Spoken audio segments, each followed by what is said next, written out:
Okay, so welcome back to my ministry, whatever platform you are viewing this on. And this is going to be a prophetic dream that is followed by a scripture, literally one verse.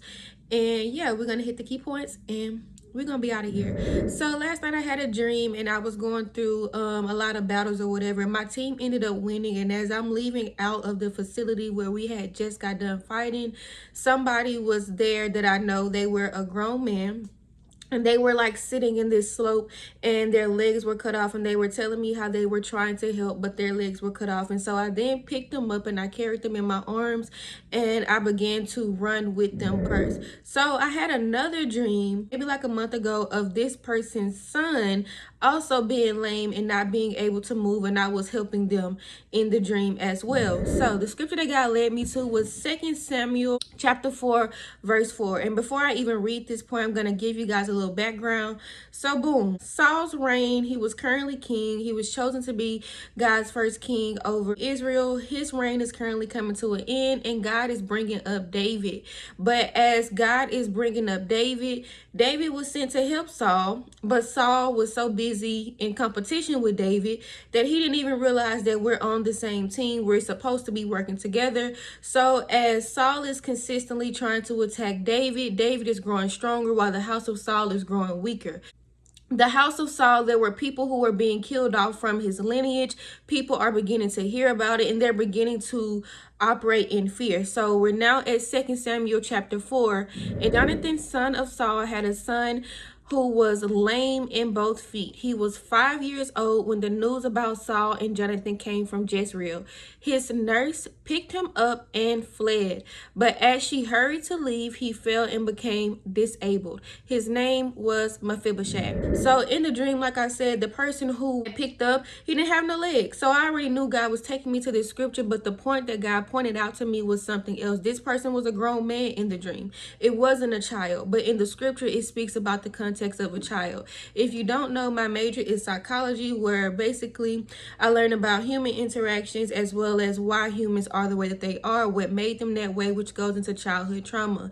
That also goes along with my life coaching business. So whenever I see something, whenever I see an adult who's operating out of a state of dysfunction, I always go back to what happened to you, what was instilled in you, where did this come from? Because usually when we're seeing people who are older in age who are dysfunctional, it's because there is a root that has been planted somewhere along the way in their youth that was never plucked up, that they were never aware of, that they never began to heal from. And this is why you are able to see like 30-something-year-olds or 40-something-year-olds who should be mentally, physically, spiritually, and emotionally in a further state, but they're not. They still operate as a child. This is why you can see younger children in their teenage years or in their early 20s who operate in a mature manner, because age does not determine development or wisdom. It is your effort. It is your effort to grow. It is your effort to educate yourself on the things that you need in order to develop personally as a person. And it also includes intentionality, right? This thing that God pointed out to me was the fact that it was during a time of crisis that Mephibosheth was dropped. So if you go back to your youth and you realize the things that were instilled in you that were more so borderline bad, you can almost see like the fruit of the bad being more present than the good, not because you experienced more bad, but the bad had a more traumatic effect on you. We call it PTSD in psychology, post-traumatic stress disorder, and it's not that good, it's not present, but because bad has a bigger impact on you, that shows up more in your actions. So as they were going through a time of crisis and the nurse was supposed to be caring for the person, she dropped the ball. And a lot of times we're looking at the fruit of a grown person. We're angry at them. We're holding unforgiveness in our hearts because they don't know how to love. They don't know how to communicate. They don't know how to be parents. They don't know how to be friends, whatever the case may be. But once again, it was somebody who had a job to develop them who could have possibly dropped the ball. A nurse's responsibility is to provide them with the necessary tools and nutrients in order for them to develop properly. If you do not develop a child in their youth, whatever is instilled in them, that's going to be what it is when they grow up. If you don't encourage them in their dreams or aspirations, they're going to grow up to be somebody who's insecure and who never pursues their dreams. If you do not pour love into them at a young age, guess what? They're going to grow up to be somebody who has a lack of self-esteem and who doesn't have a measure of self-love according to themselves. If you do not speak maturely to them, then they're going to grow up to be verbally abusive, or the opposite, have a lack of communication skills and not know how to communicate or shut down. Whatever you pour into a child in their youth is going to be what they be when they grow up. So Mephibosheth's position, him being lame in both of his feet, was not because of anything that he had done. It was the person who was called to cover him, to develop him, to assist him in development, who dropped him. And because of that, he grew up in that condition. Like I said, in the dream, this person, they were telling me that they were trying to help, but they couldn't because they didn't have no legs.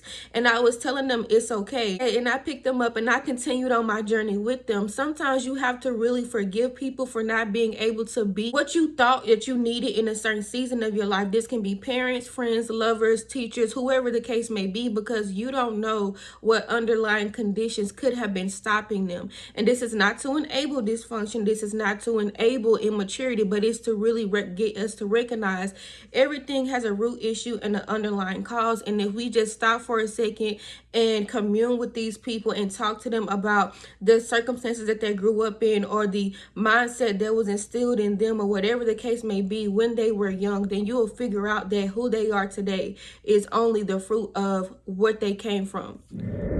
That's it. So yeah, show grace to people who you feel like should be more to you in a certain season of your life. And if you're not going to help them unpack that trauma, then it's best that you just pray for them and cover them. But again, everything has a root, and what you're probably seeing is just manifested from what was always instilled inside of them.